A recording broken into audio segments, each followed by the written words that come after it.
প্রান্তিক বাংলা, সত্য প্রকাশে বদ্ধপরিকর।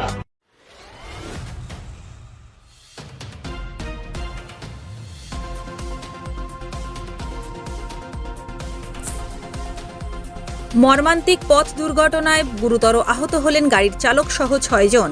ঘটনাটি ঘটেছে শুক্রবার ভোর ৪টে নাগাদ কাকদ্বীপের কাশীনগর এলাকায় ১১৭ নম্বর জাতীয় সড়কের উপর। পুলিশ ও স্থানীয় সূত্রে জানা গিয়েছে, কলকাতা থেকে একটি বোলেরো পিকআপ ভ্যানে করে কয়েকজন ব্যক্তি কাকদ্বীপের দিকে আসছিল।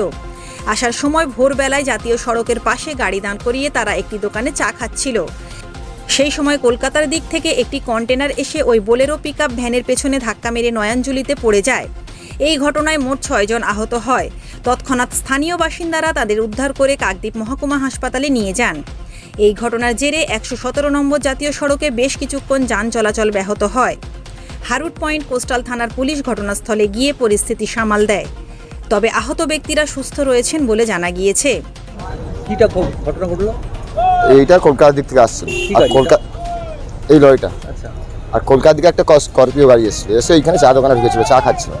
চা খেতে খেতে এই গাড়িটা খুব পিক আপে আসছিলো, এসে ও মানে ওর পিছনে মেরে, আর লোক যে 3 জন লেগেছিল ওদেরকে মেরে গাড়িটা হচ্ছে গিয়ে খাদে পড়ে এসেছে। আর ওই গাড়ির লোকগুলোকে 3 জনকে মেরে ওরা হসপিটালে নিয়ে গেছে। ওদের মানে কতজন আহত? 6 জন। 6 জন আহত হয়েছে। আর এই ড্রাইভারের খালাসি আর ড্রাইভার ওখানে হসপিটালে গেছে।